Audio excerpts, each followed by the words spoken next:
All right. Good morning, everybody. Hi, I'm Sarah. I'm an alcoholic. Thank you. Thank you, Risa, for the introduction and for inviting me into your home group, into your lives, into your living rooms, wherever you are today. I just love Alcoholics Anonymous, and congratulations to the group. I know COVID was a really difficult era for a lot of people, so it's really beautiful to see these meetings that began and thrived through that era. But it's an honor and privilege to be able to show up and share my love for Alcoholics Anonymous and my gratitude for the fellowship that not only transformed my life, but benefited the life of every single person around me. And I just have so much gratitude for the big book, for the 12 steps and what it's done for me. And I promise you that's not how I showed up to Alcoholics Anonymous. I had no great love for this fellowship. In fact, I remember looking around at a bunch of happy, joyous, and free people and just being disgusted and hating everything about you, right? I judged myself out of the rooms a million different ways. And I just thought you were insane or you had a gift that I was never going to be the recipient of, right? I looked around and I saw the freedom and redemption and forgiveness that you carried with you in the way you walked, in the way you spoke, in the way you connected with the universe. And I knew that was never going to be available to someone like me because I come in here covered in shame, because I am garbage. I am filth. I am not worthy of this gift that you've received because of the vile, disgusting things that I've done to my children, to my family, to every single person I love. And I can't escape that shame, right? I can't get out from under it. And so I immediately separate myself from you. And I also am not interested in the solution that you're offering me, which is spiritual in nature. I don't want God or a higher power to be the solution to my problem. I want it to be a man. I want it to be money. I want it to be something outside of me that I can see, that I can feel, that I can touch. And I don't think the God idea will work for someone like me because I come in carrying a conception of a higher power that looks something like this. It's very transactional in nature, right? When I'm a good girl, God loves me. When I'm a bad girl, God punishes me. And coming in here with the baggage that I carry, no loving power would want anything to do with me, or that is what I believe. In fact, I believed that my entire life. A problem with a conception like that for someone like me is that I come into this world consumed with the bondage of self. I feel like I was born into it, right? And that bondage is never telling me anything loving and good about myself. My mind, my ego is always telling me I am less than, I am unworthy, I don't fit, I don't connect, I don't belong. I am scared all the time, driven by 100 forms of fear, self-delusion, self-seeking, self-pity, long before I picked up a drink, right? I just don't fit. I know this about myself. I've been a seeker my whole life, and I know that I was always seeking connection and love and God. I just didn't know that as a child. I didn't know that a long time ago, but I do know what happened to me when I picked up a drink in my teens and I experienced the effect produced by alcohol for the first time. I knew that I had my first spiritual experience. I knew that I met my current higher power and that I was going to be okay. That's how I felt in that moment. Because for the first time in my life, my skin fit. I wasn't scared. I felt okay about who I was, and I felt okay about the world around me, and I felt that connection and love that I had always been missing, right? And in that moment, I make a decision that I don't even realize I'm making, and that decision is to turn my will and my life over to the care of alcohol for the next 20 plus years of my life. Alcohol becomes the master, and it becomes that in such a subtle way because I don't know what I don't know. I don't know that I'm suffering from a fatal and progressive disease and illness that gets worse over time, never better. Because in the beginning, I can moderate or control it if I need to. Books suggest that we start out as moderate to hard drinkers and move on to the real deal, at least most of us. And I don't necessarily believe that I was ever moderate, but I think I skipped it pretty hard, pretty quickly. And the only reason I say that is not to prove I'm really some tough guy here. I say that because the Big Book of Alcoholics Anonymous is clear in its definitions in it. It says that a moderate drinker, and I'm paraphrasing, but it says that a moderate drinker can stop a little trouble if they need to. And that's simply never been my story. Because the only time I ever needed to stop or moderate for any significant period of time is when I got pregnant with my daughter at the age of 19. And I will tell you, it was not with little trouble. In fact, the trouble I experienced internally, that disconnect, this disease, this discomfort was so incredibly painful. I don't experience pregnancy like my sisters who experience joy and connection and love with the child they're carrying. I experience like I'm in prison. So I can count these days off, check them off. Oh, 1 day, 2 days, and I'm down the line, and I just cannot wait to get this kid out of me so I can again experience the effect produced by alcohol, that ease and comfort that comes at once with that first drink, that warmth, right? That's all I want. That's all I want. And, I, over time, like, alcohol is slowly becoming my master and I don't realize it, right? I realize it's dictating where I live, where I work. I moved to Manhattan after I lose custody of my daughter, because of my drinking, because of my inability to manage the life around me. I moved to Manhattan because the restaurants and bars stay open later. 5 o'clock in the morning, I can drink longer. I work in that industry, so I have access and I can show up to work in any condition I want to. And every relationship I have is centered around alcohol, right? If you're not providing me what I need to drink, or if you have the audacity to tell me that I need to slow down or moderate, I just move on to the next one. And there's always a next one, by the way, because this is how I treat human beings. They're all just a transaction. If you're not giving me what I need, I move on to the next one and I move on to the next one. It's how I treat all of God's kids, including my loved ones, including my children, right?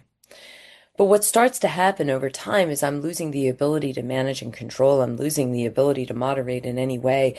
And when my daughter was about 7 years old, I meet the love of my life in the bar, as we tend to do, and I bring him home, and we're engaged a month later, and I'm pregnant 6 months after that. And what happens during this pregnancy is that I cannot experience any love or connection with this child.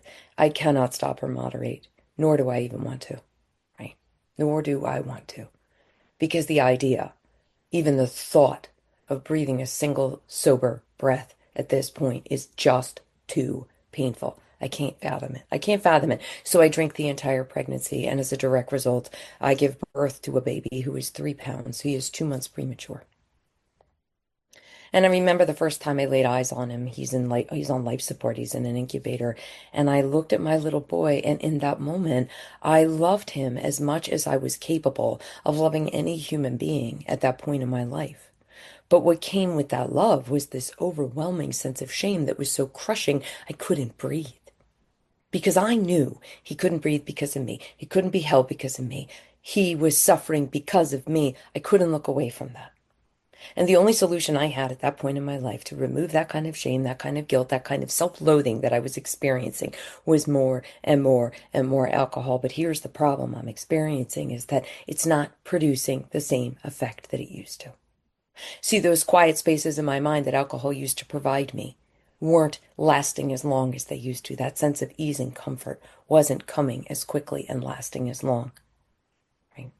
I love our big book because it's redundant and it tells us things over and over and over again. It's almost like Bill Wilson knew that we would need to hear things so many times to get them through our thick skulls. And one of the messages that I missed all the years of coming in and out of Alcoholics Anonymous was this idea that alcoholism is not a disease of morality, right? I want to be a good person, right? I so desperately want to be a good mother, good sister, good friend.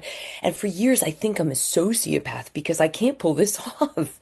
I can't pull it off. But our book is clear. It says we could wish to be moral, wish to be philosophically comforted. In fact, we can will these things with all our might. We don't have that power.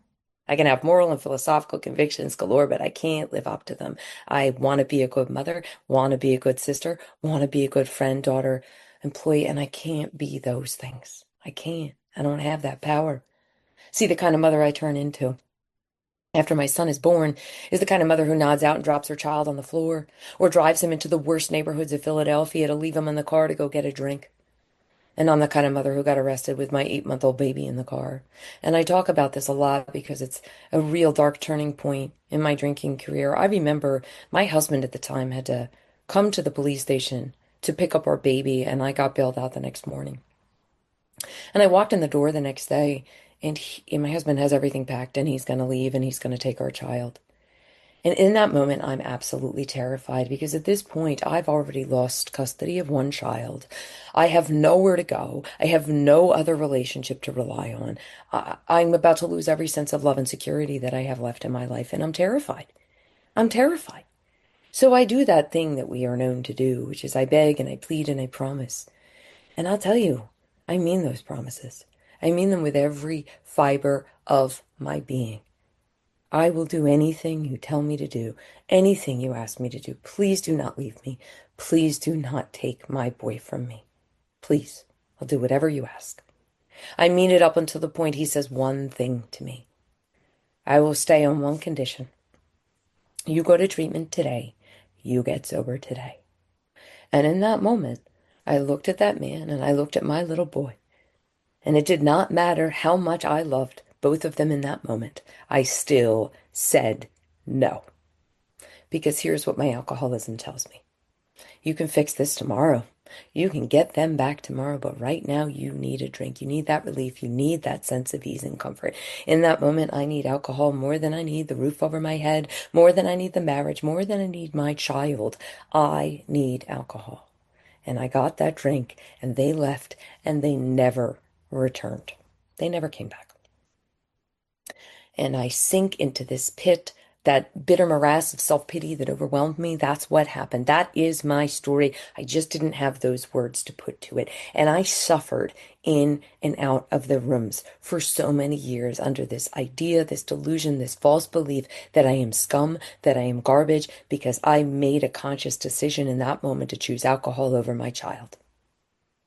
And it wasn't until many years later when a woman in Alcoholics Anonymous opened up the big book with me and explained to me what it says, and there is a solution, that for reasons yet obscure, most alcoholics have lost the power of choice when it comes to a drink.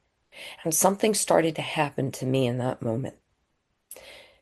A shift started to occur within me in that moment where I realized that I wasn't scum, that I wasn't garbage, that I wasn't beyond forgiveness or redemption or saving. I realized in that moment when I compared my experience to the words on the page, I knew that alcohol had more power than anything, right? And that I needed a power greater than alcohol, that I'm beyond human aid, that I did not have the power to choose my children.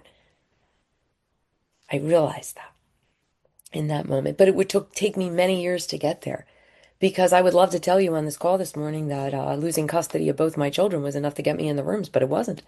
I would also love to tell you that the 11 felonies that I racked up during my drinking career was enough to get me in the rooms of Alcoholics Anonymous, but it wasn't. Losing every job, every home, every relationship, ending up on life support, all those things, not enough to get me in the rooms. And I'll tell you, if you haven't experienced any of those things, it doesn't matter because I want to be crystal clear that none of those things make me an alcoholic. None of them.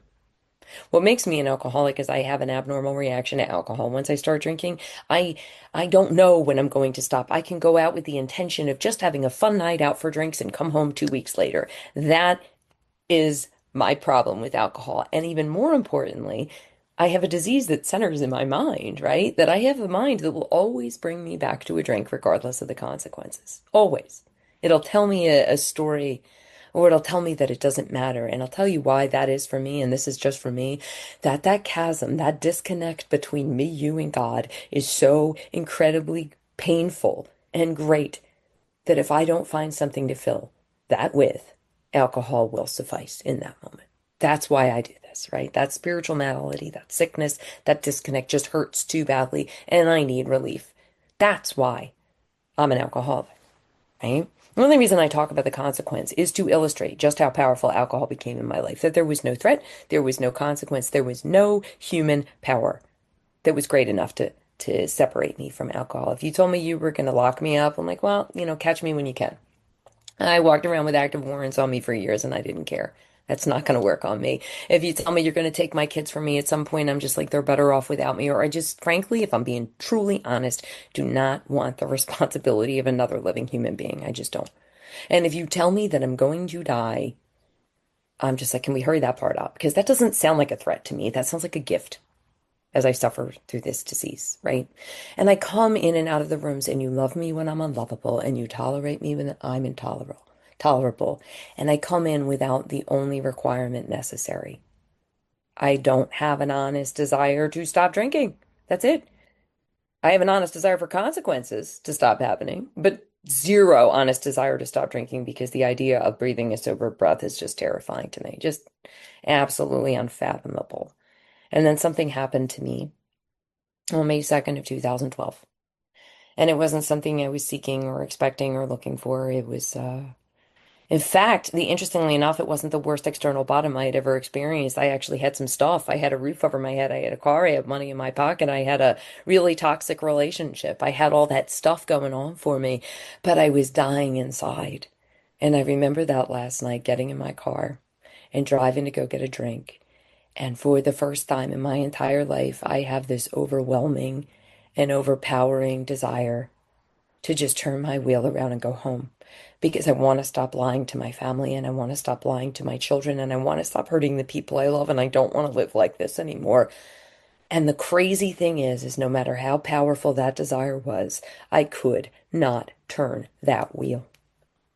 And in that moment, all the years of sitting in the rooms and hearing you talk about that first step, that powerlessness, I understood in that moment because I experienced it. I experienced going to drive to get a drink against my will, and I knew I was screwed. So in that moment, I did something that I had never done before.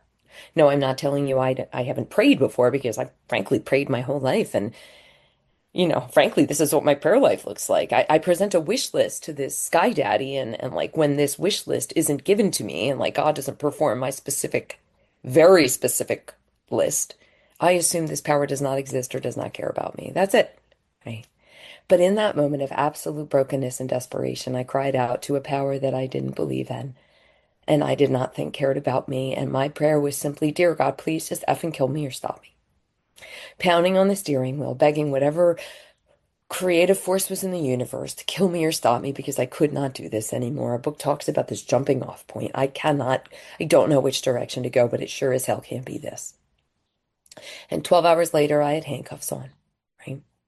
Now, I have no idea how God and the universe shows up in your life, but God has no problem showing up in my life as law enforcement. It is definitely a force and a power greater than myself. It's hard to get out of those handcuffs in that prison cell.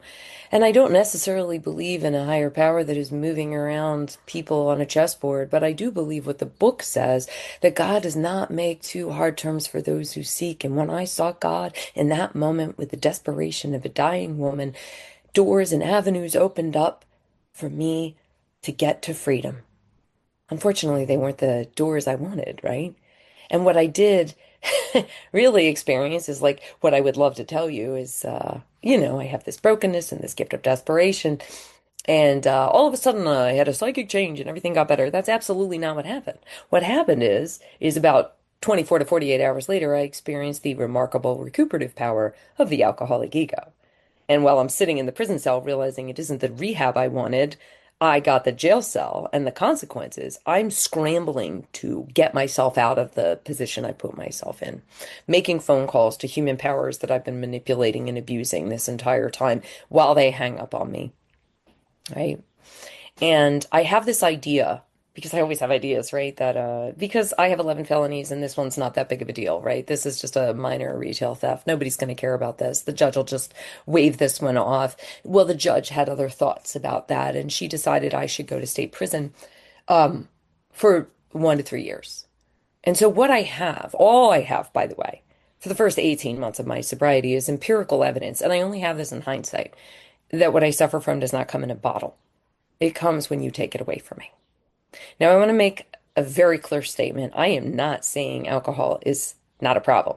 The second I take a drink, it becomes a problem, right? But for me, when you remove the only solution I have, I am driven by 100 forms of fear, self-delusion, self-seeking, self-pity, stepping on the toes of my fellows. And I'm doing this from inside the walls of a prison cell. What I do is I call home on a phone account my mommy and daddy pay for, telling them what they need to do for me, right? Where I write really long amends and apology letters home about how sorry I am. But if you were better parents or siblings, frankly, I wouldn't be here. And P.S., can you send me some money to get through this? That's how I show up. That's all I have. Because the force that is driving me is just my mind and my ego telling me what it thinks it needs to be okay. And after 18 months of this, I get out with more ideas of how my life is going to look and how I'm going to run it. And thank God for greater forces in the universe that strip those ideas out from under me within days of me being home from prison. But what happens is I'm left with nothing. I have no solution and I haven't had a drink in 18 months. And that's painful. That's a painful place to be. And I don't know what's wrong with me. In fact, I end up curled up in the fetal position on the floor of a recovery house bathroom, crying out again to a power that I don't believe in and I don't think cares about me. Because if this is sobriety, I don't want any part of this. It hurts too badly. I have this moment where I know what's going to happen if I walk out that door. I love how Bill Wilson talks in the story about fear sobered him up for a moment because that's all I have in this moment.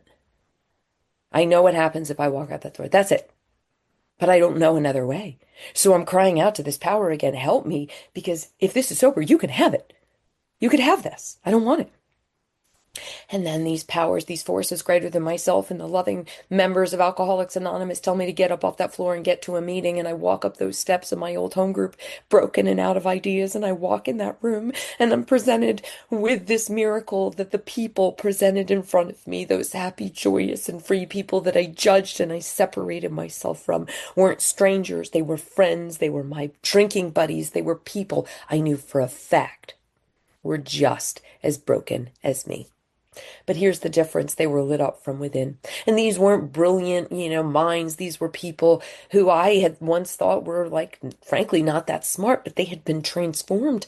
My intellect had always told me I'm far superior to these people, wandering through AA, but these people were lit up and joyful and free, talking about God, talking about the steps. And I knew that they didn't have the intellectual or any other power to produce that on their own.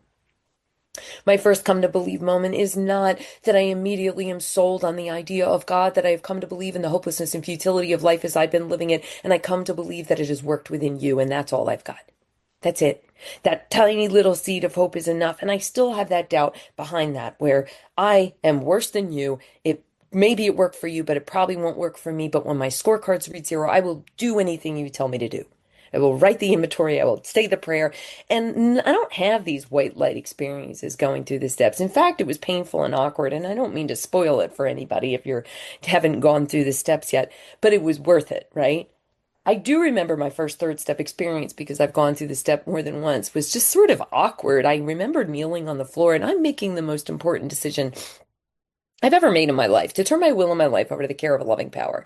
But I missed this moment because I'm too busy thinking about myself. I'm kneeling in a room full of other people, holding another woman's hand, praying in public, and this other people are looking at us, and all I could think of, this is weird. I'm embarrassed.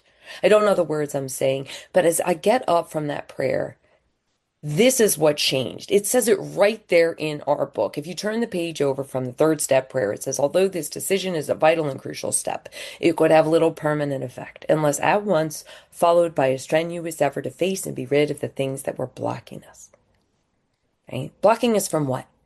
The fundamental idea of God that is deep down within all of us. It's already there. I have blocked off access with resentment, fear, worldly clamors, my ideas, my opinions, my judgment, all of it.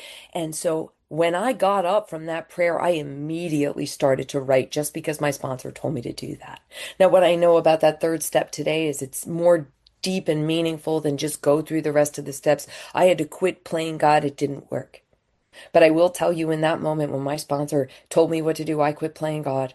I surrendered myself to this process. I abandoned myself utterly to the 12 steps of Alcoholics Anonymous. And that was enough to launch me on this journey. And my first go around with this fourth step, my sponsor sets me up. She says I get to write a list of all people I'm angry at. I'm like, this is great. I have my victim impact statement that I want to give you. My story is powerful. You're going to be on my side when this is over. And boy, was I wrong, right? And I can't tell you I walked away from that experience feeling the nearness of my creator immediately or being able to look the world in the eye. I felt that down the line, but my initial response to my first inventory was feeling worse. And I'll tell you why. See, for instance, my mother got a page to herself, right? I don't know about you. My mom made me an alcoholic. That's why that's the perception of reality I come in here with. And my sponsor would only have me write these first 2 columns because that woman knew. She knew I couldn't see past you and what you did to me. That's all I come in here with. And so while we're going through that third column, how this affected my sense of self and my sense of security and all this other stuff, and that turnaround in that fourth column where I resolutely look for my mistakes, I realize, right? Long story short, when I was a teenager, these 3 men did something horrible to me, right? And my mom's reaction and response was, how could you be so stupid? Why'd you put yourself in that position? And I'll tell you, I spent every moment from that doing whatever I could to punish her for that response. And I did a really good job. I did an excellent job. But by the time I get to that fourth column, I realize that I took that one moment in my mother's life, probably based on her own fear, and I allowed it to blind me to the unconditional love she had given me my entire life. Every moment she showed up to rehab with a fresh bag of clothes, or the bail she paid, or the unconditional love and acceptance she gave me, inviting me to family parties and Thanksgiving dinners where nobody else wanted me. And I realized walking away from this experience that my resentment has corrupted my soul and separated me from you and blinded me to the truth, so I feel worse walking away because I see the truth of who I've become. And I don't want to be this person anymore. And I'm presented with step six.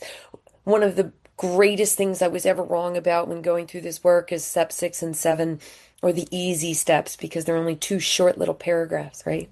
Whew. Oh boy. Never been more wrong about anything, right? I'm asked if I'm still clinging to anything when I come in the rooms, and of course I'm not, because all of this garbage and this crap is so vile and abhorrent, and it's all causing me consequences. I don't want any of this. You can have it. Now I've got 14 years sober, and there's a list of things, tiny little things that I operate with, that my mind is telling me are keeping me safe. A little gossip here, a little arguing on social media here, all these things that I am clinging to unbeknownst to me, right? That I have to go back to and look at and ask for a willingness to let go of. But coming in unbroken. And I can get on my knees in step seven and ask God to take all of me, good and bad, because I don't see any good anyway. Just take it, remove it. Which clears the path for me to go out in the world to sweep away the debris that had accumulated out of my effort to live on self-will and run the show myself. And I say that line every time, and I'll tell you why, because I don't need alcohol to hurt you. I don't. I can cause just as much harm, driven by fear, driven by self. But as I go out in the world and I start making these amends and saying to people that I have harmed, that I was wrong, I don't apologize. In fact, nobody wants to hear from me that I'm sorry anymore. People had heard that a million times. Nobody wanted to hear it anymore. But as I went to these people and I said I was wrong, and I detailed the harm that I caused, and I gave them the space to share their pain with me, their pain that I had caused them, and I followed that up with the actions that they had suggested that I take to make whole and make right the things that I had broken, I started to experience the promises that I thought would forever elude me, the new freedom, the new happiness. Right? And by the time I get to that 12th step, I realize what God and what the 12 steps have done. They have taken all the vile and disgusting things that I come in here with, and all of those things become transformed and made my greatest gifts and assets in Alcoholics Anonymous. Because when women come to me broken and say they abandoned their children, they drank during their pregnancy, they cheated on their husband, I never look at them in judgment. I look at them in absolute love and understanding. And I say those beautiful two words, me too. And that was the love and the power and the connection that I had been seeking my entire life, right? That was it. I found it here in the rooms of Alcoholics Anonymous. I'd sought it everywhere, and I found it here. And then I start going out in the world and experiencing a life beyond my wildest dreams that you would always talk to me about. Except I got that wrong too, because I didn't understand what those words meant. I didn't understand what being rocketed into the fourth dimension meant, or life beyond my wildest dreams, because it sounded like a lot of cash and prizes, right? And it sounded really flashy and big. And it wasn't that.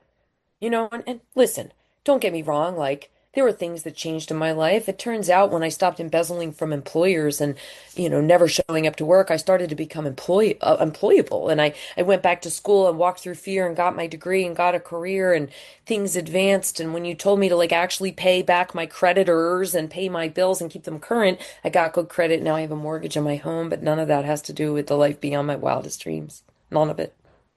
And a lot of the gifts I've received in my sobriety, they wouldn't look like gifts to the outside observer, but they are the things that I hold most precious to my heart. My greatest gifts in sobriety, like getting a phone call coming up on 4 years sober that my oldest sister was dead, and having a moment where I intuitively knew how to handle a situation that not only would have baffled me, that would have crippled me, that would have driven me out the door and right to a drink.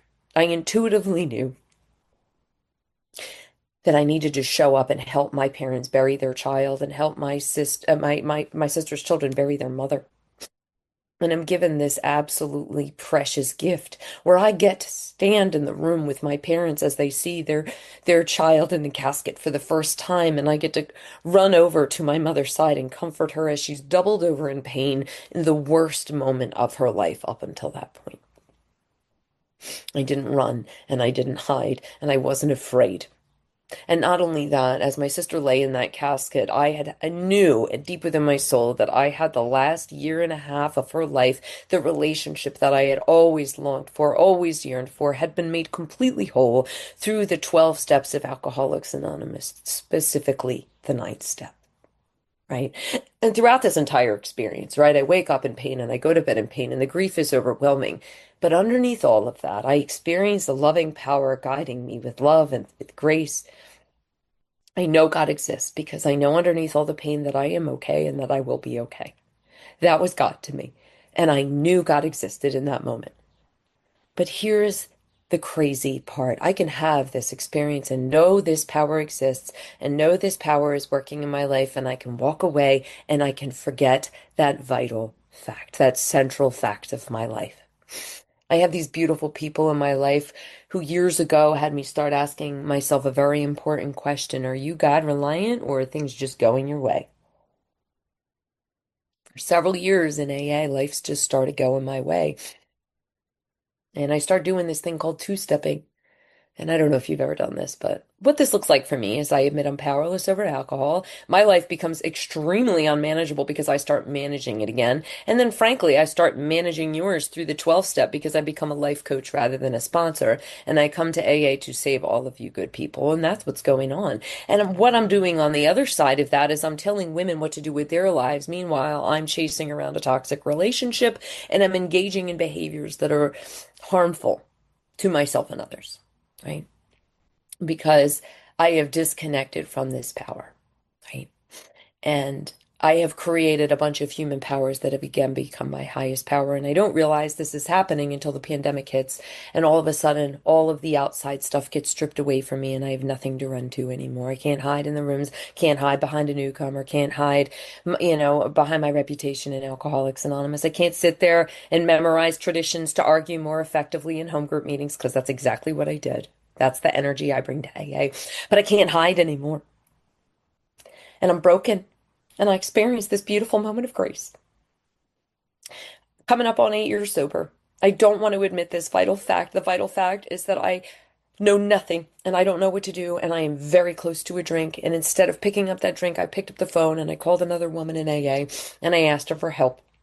The most terrifying thing I could imagine doing. And without an ounce of judgment and absolute love, that woman walked me through the 12 steps of Alcoholics Anonymous again, like I was a newcomer, like I knew absolutely nothing. And when I tell you this was, I don't know why I'm so emotional today, but this was probably the most powerful, well, it was painful and it was humiliating. I would say humbling, but I was going to say humbling, but it was really humiliating. There's one thing about coming in the rooms of Alcoholics Anonymous with a list of my grosser handicaps of the things that I did when I was drinking, but I didn't do any of this drunk.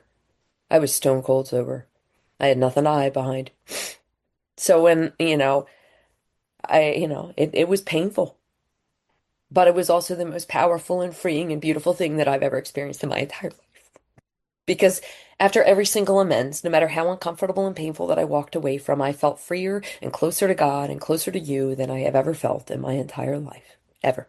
And that fire and love for Alcoholics Anonymous that I experienced then has not gone out since. It's not perfect every day. I am not perfect every day, but it is this fire that burns underneath me and keeps me going, right? And I'm so grateful, no matter how painful that experience was, that I was able to have it because it taught me some really important stuff. Number one, I want to be a forever student here. I don't ever want to reach a point where I think I know what I'm talking about. I don't. I want to learn from you, from your experiences and your love and your experience, strength, and hope. And also that steps 10 and 11 need to be a living, breathing, working part of my life, one day at a time for the rest of my life. If I not only want to be sober, but I also want to be happy, joyous, and free. Very vital part there. You'll notice when I kind of went through my steps, those two were noticeably absent. And I'll tell you why they were noticeably absent from my program for many years. Not because I wasn't given the information, not because I didn't have good sponsorship, because my ego just got in the way of this process, right? I read them the way I wanted them and I practiced them the way I wanted them. And it was, vent to somebody else and have a rudimentary prayer and meditative life and not bring God into any of it instead of reading what it actually said. And so, what does it look like today? I had to go further in that 11th step, and I won't go down that rabbit hole because I think our journey is all looks different. It will look different for all of us in 11. It tells us to go further in whatever direction it leads you, but seek. So I started doing that, but more importantly, the real game changer was maybe that 10 step. And what does it say? It says we continue to watch. Watch for what? Selfishness, resentment, dishonesty, fear, when these crop up. I'm not spiritually sick because I experience anger. I'm human. I'm spiritually sick when I do nothing about it and allow it to block me from the sunlight of the spirit. That's the difference, right? But as these things come up, I ask God to remove them at once, talk to somebody, amend what I need to, and then the final step of resolutely turning my thoughts to someone other than me because the separation from self frees me. That's what I start to experience. And as I practice this, the way it's outlined in the book, my reactions to life start to change. I become a better sponsor, friend, employer, like everything starts to change. Not perfect, but better, more loving, more kind. And so grateful I had this experience because a few years ago I was on the phone with my little brother who was suffering, actively suffering from this disease, and we're having this really stupid conversation. Full disclosure, we were just straight up gossiping. These are perfect principles I do not practice perfectly. We were gossiping about my youngest brother's marriage, and we had both decided we knew how he should solve his marital problems, which is objectively insane since neither one of us have ever had a successful relationship. But we both thought we knew. And at some point in the conversation, my little brother says to me, well, why don't you tell me what you really think of me? And in that moment, my ego jumped right up, front and center. Stage character of Miss Alcoholics Anonymous has something to say. And what I did in that moment was something that I had avoided doing, something that you had taught me never to do, something I hadn't done in 10 years of my sobriety. I talked down to a suffering alcoholic from a moral and spiritual hilltop. And I did it in the kindest and sweetest and most condescending voice imaginable. Well, you might want to start taking accountability and you might want to stop blaming mom and dad. And I feel so pious and righteous because he asked for the truth and I'm giving it to him and he's cursing me out. And at one point he says, I'll never effing speak to you again. He hangs up the phone and he blocks my number. I know because I immediately try to call back, right? But the reason I bring up this 10 step and why it was such a game changer is that as soon as I got off that call, my first thought was this: I'm right and he's wrong. The number one thing that will always separate me from you. I'm right and you're wrong. And if I hadn't been practicing the 10 step, I would have missed this vital undercurrent of what was going on underneath that, which was I am afraid and I am uncomfortable and I don't like my brother being angry with me. So I call my sponsor and I pray, I call my sponsor. We're on the phone for an hour because we need to get to that truth. That's what we do here in AA. We get to that vital truth, that turnaround.